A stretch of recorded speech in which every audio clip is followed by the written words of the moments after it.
TV ao vivo, Petrópolis, Teresópolis, Friburgo, Três Rios e Paraíba do Sul. E você, internauta, ligado em várias partes do Brasil e do mundo, acompanhando o programa aqui, A Voz da Cidade, participe com a gente, WhatsApp, Instagram, e-mail. É sempre bom ter você por aqui. E agora, como anunciamos, nós vamos receber os nossos convidados de hoje aqui no quadro Café com Ney.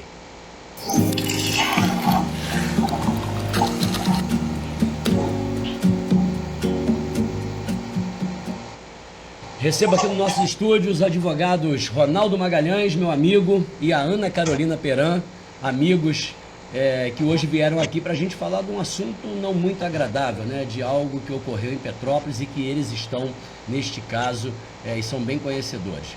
Primeiramente, agradecer aí a presença de vocês. Obrigado por ter vindo, Ronaldo. Eu que agradeço, Ney. Obrigado aí por nos dar voz, porque realmente a advocacia hoje ela está muito desfocada, né? E a gente precisa dos meios de comunicações para que a gente possa divulgar e também conciliar com a sociedade os fatos e atos que têm ocorrido na nossa cidade que estão sendo obscurizados, né? É verdade. Ana, obrigado aí por você ter vindo, prazer tê-la aqui. Obrigada pelo convite.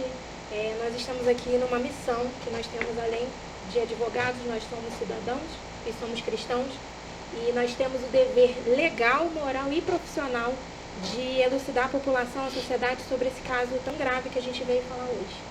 É verdade. O nosso tempo é bem curto na TV, mas nós vamos tentar aqui trazer, né, as informações necessárias e saber como está o desenrolar dessa situação. Esse caso que a Ana Carolina comentou aqui, que você já viu, foi noticiado aqui na TV há alguns dias atrás, né, a respeito de uma igreja, eles vão me corrigir aqui se eu errar algum detalhe, uma igreja cristã, evangélica, que sofreu aí ataques, né, 3 ataques, vítima de vandalismo, foi incendiada. E que situação foi essa, Ronaldo? A que pé está isso hoje, né? A gente primeiro vamos resumir aí a situação desse caso e tentar trazer esclarecimentos também para outros líderes, né? Não só de igreja evangélica, mas de outras instituições religiosas também, para terem aí a sua saber como agir em situações como essa, né? Como que está esse caso, né? Então, Ney, esse caso foi um caso para nós, de certo modo, até emblemático, porque não tínhamos ciência desses fatos ocorrendo aqui em Petrópolis. Na verdade, foram duas situações que ocorreram nessa mesma igreja, e na terceira ele deu um grito de socorro e aí foi socorrido pela a colega que também faz outros trabalhos lá. Em razão disso, veio à tona o desejo de registrar, porque o grande problema nosso no Brasil é que os crimes vêm acontecendo, as intolerâncias religiosas vêm acontecendo, não só especificamente no âmbito das igrejas evangélicas, como outros segmentos, né? E aí o que aconteceu? Depois da terceira vamos dizer assim, investida, né, desse vandalismo, dessa intolerância, ele abriu os olhos e fomos até a delegacia, fizemos o registro de todo o procedimento, e agora está em investigação, já foi feita perícia técnica, né, para comprovar se foi criminoso ou não. Na verdade, se a gente fosse falar de forma leiga, poderíamos dizer que sim, podemos comprovar que era criminoso, mas a perícia que tem que fazer esse trabalho. Então, está a cargo da 105DP, sob a responsabilidade do delegado Dr. Ney, né? Estão investigando para trazer novos passos aí no decorrer da caminhada aí. Algumas coisas a gente pode falar, outras não, para não atrapalhar as investigações. Claro. Inclusive nós temos algumas imagens aí, Kalani, você pode botar elas na sequência aí na tela, que nós vamos comentando. Houve aí um incêndio na igreja, foi isso, Ana? Isso. Os 2 primeiros incêndios, eles ocorreram na parte de baixo da igreja. A igreja tem uma parte de baixo que eles utilizavam como cantina para fazer os eventos da igreja, né? Para poder arrecadar dinheiro para o trabalho. Então, os 2 primeiros incêndios, eles ocorreram na parte de baixo da igreja. E aí, esse terceiro foi o mais grave porque ele atingiu o templo, né? Ainda bem que não houve perda de vidas, nem lesão corporal, não tinha ninguém nessas três ocasiões. Não acontecia, todos os ataques foram de madrugada, né? Se aproveitando que não tinha ninguém ali no espaço.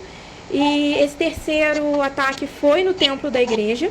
Foi o mais grave, porque passando aí, Kalani, por favor. Porque realmente é uma afronta à fé das pessoas, à fé daquela comunidade.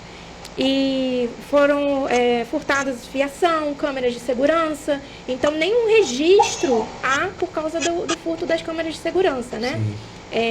A fiação também foi furtada, foi depredada a igreja, na verdade. Não é só um simples incêndio, é um incêndio com depredação, falta de respeito mesmo. É um ataque à fé dessas pessoas, né? Deixa eu entender, então. Não está confirmado que isso foi criminoso ainda. Porque, assim, a gente vê ali que ali era uma parte da cantina, tinha fogão, poderia ter sido um incêndio acidental ali embaixo. Pode ser que o incêndio não tenha a ver com... Teria sido coincidência? Tudo está sendo investigado ainda, né? E a gente está aguardando também uma questão de perícia, né? Que vai ter um retorno para 105, a gente vai ser comunicado. Mas a questão é que esses ataques ocorreram em 3 oportunidades muito... seria muita coincidência, né? Sim. A gente teve o primeiro ataque em 14 de junho, um em 7 de outubro e um em 14 de novembro. No último aqui botaram fogo. Na verdade, nos 3. Nos 3? Nos 3 teve incêndio. Então, até a companhia de luz esteve no local também, porque como teve a queima do relógio de luz, né, a companhia de luz precisou estar no local. E quando é o caso de ser algo criminoso, a própria companhia, a própria Enel já aciona. E foi o caso da própria Enel também ter acionado para ter colocado disjuntor lá na igreja. E a gente tem essa questão também do incêndio não ser uma questão técnica. Porque se fosse uma questão técnica, a própria Enel teria tomado as providências de colocar no laudo técnico, que é alguma questão de afiação mal colocada e tudo mais. E a própria Enel também confirmou com a gente que o incêndio não é questão técnica. Após eles supervisionarem ali o medidor, Sim. eles testificaram que não foi Não problema. foi questão do medidor. Não, com certeza. O que acontece? O técnico, o curto, a maneira da queima é diferenciado, tá? O curto, ele é um fechamento de um fásico neutro e gera ali um tipo de combustão dentro da própria energia. Quando é externo, é possível se ver que a forma da queima, principalmente no relógio, que nós temos imagem, não sei se está aí, é muito característico de alguém que incendiou, foi incendiado. Então, Tem a imagem do medidor aí, não tem? Pode seguir, Romão. Então, essa questão, mas como a gente havia dito, né? Tudo isso precisa ser periciado, já foi periciado, já está na mão do Instituto, e a gente precisa do retorno desse laudo para a delegacia para dar o peso nas investigações, tá? Perfeito. Existe a possibilidade de ainda esse ano nós temos um desfecho. Se isso acontecer, a gente volta a falar contigo. Pode ir passando aí, Kailane, que vai chegar aí na imagem aí do relógio de luz, né? Do medidor. Inclusive, foi verificado que a fiação foi cortada. Furtada. Né? Houve corte da fiação, Sim. furto de fiação e das câmeras. Sim. Então, isso já é um grande indício de Eu que... não vi a imagem do medidor ali. Eu sei que tinha, que eu vi que vocês mandaram. Isso, a gente mandou. Deve ter tido algum problema na hora de passar para a produção Sim, aqui. sim. Mas aí, ó, a nossa hora está indo embora, infelizmente. Eu vou ver se a gente retorna aqui para a gente atualizar mais sobre esse assunto. Há suspeitos, houve denúncias de ter, apesar de não poder ter provas, mas ter certeza de que possíveis criminosos fizeram isso? Então, para não atrapalhar as investigações, nesse momento, Essa é uma informação que tem que é uma manter informação que a gente tem que manter em sigilo, exatamente porque depois do laudo a gente vai ter um desfecho, provavelmente um desfecho até com a possibilidade de identificação do suspeito. A delegacia tem linhas de investigação que estão sendo apuradas. E eu gostaria de pedir um espaço, Ney, para deixar uma mensagem aqui a todos. Claro, fica à vontade. Rapidamente. O que eu gostaria de deixar claro aqui é que quando uma igreja é atacada, não importa de qual religião ela é. A religião de todos está sofrendo um ataque. Porque se nós aceitamos que uma determinada religião seja alvo de ataques e de desrespeito, a gente abre um precedente para qualquer religião. Eu sei que hoje em dia os ânimos são muito exaltados, as pessoas se criticam demais, mas a fé de ninguém pode ser desrespeitada. Se nós aturamos que uma igreja evangélica seja alvo de ataques criminosos, seja alvo de vandalismo, nós vamos passar a aturar que seja para qualquer religião. Então, se hoje a gente aceita que uma igreja evangélica seja atacada, amanhã a gente vai estar aceitando que uma sinagoga seja atacada, que uma mesquita seja atacada, que um centro de religião de matriz afro seja atacada. Isso não é só sobre nós evangélicos, nós somos evangélicos, mas isso é sobre o direito a livre exercício do culto e da crença. E isso é um direito que está garantido na Constituição para todos nós. E eu também quero aproveitar aqui e dar um alerta aí, né, aos nossos amigos pastores, né? Eu, como membro ali da Assembleia de Deus do Washington Luiz, quero mandar um abraço aqui para o nosso pastor-presidente lá, pastor Timóteo Ramos, também sempre que pode estar nos acompanhando, os nossos demais pastores e líderes. Porque o que acontece? Até um certo tempo atrás, devido a alguma ignorância, não, a igreja não precisa disso, daquilo, porque Deus cuida. Não, meu irmão. O próprio Senhor Jesus disse que nesse mundo nós teremos aflições. Entre essas aflições está aí a violência. E a igreja pode sim ser alvo de criminosos. Então, os pastores têm que se alertar para isso. O atentado que tivemos esses dias contra o pastor Silas Malafaia, tudo bem, pode não ter sido religioso, mais político, porque hoje ele é uma voz dentro do país, mas não tem esse negócio de que os anjos do Senhor acampam ao redor. Claro que acampa e vai te livrar, só que as aflições estão aí. Por mais que você não seja atingido diretamente, Deus proteja a tua vida e os bens, né, e o patrimônio. Então, a nossa hora já foi, mas eu queria que você desse aí, Ronaldo, esse alerta aí. Os pastores, qual o procedimento? As igrejas têm que estar seguras. Como fazer isso? O procedimento é uma das coisas, como o Ney colocou aqui de forma bem concisa. Queria trazer para vocês o seguinte: a Constituição, ela veda qualquer tipo de interferência a culto religioso e também aos locais de culto. Então, não é especificamente dessa ou daquela religião, a religiosidade na sua totalidade, tá? Então existe a Constituição que diz que o templo tem que ser preservado, ao horário do culto, as celebrações também, tá?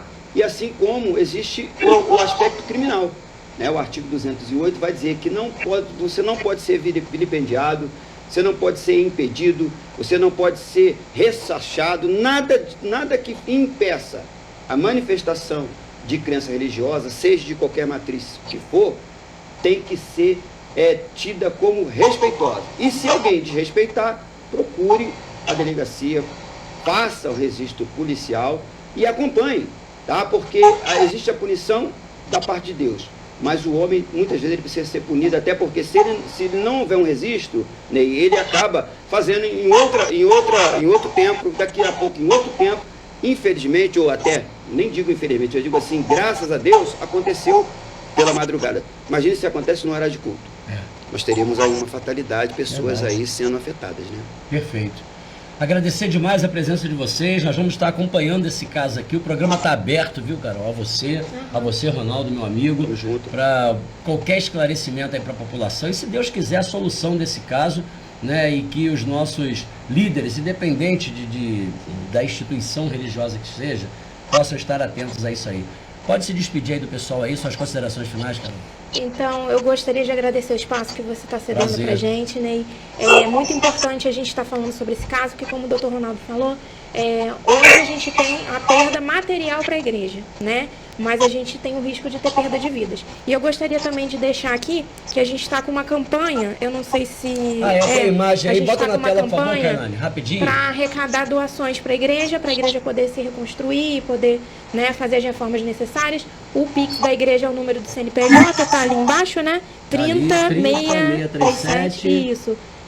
869 0001. Dá um zoom aí no Pix, por favor, isso. Kailane, no CNPJ, que é o... Isso, é o Pix da igreja, tá? Não é uma conta de terceiros, é a conta do CNPJ da igreja. Perfeito. Porque até pra gente também deixar muito claro, é uma igreja legalizada, que possui CNPJ, estatuto, ata, tudo certinho, tá?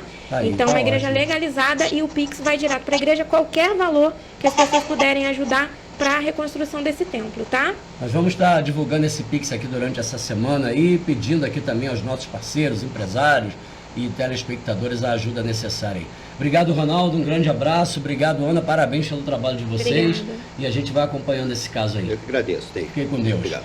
Eu conversei aqui com os advogados Ronaldo Magalhães e Ana Carolina Peran sobre essa questão, esse caso, né, que causou um grande impacto aqui em Petrópolis, dessa igreja que foi vítima desse vandalismo aí. Nós estaremos acompanhando tudo. Obrigado aí a todos pelo carinho, pela audiência. Obrigado à nossa produção. Vamos nos vendo nas reapresentações hoje e amanhã, Deus permitindo, nós retornaremos com mais um programa Voz da Cidade ao vivo aqui na TV Correio da Manhã. Fiquem com Deus e até lá.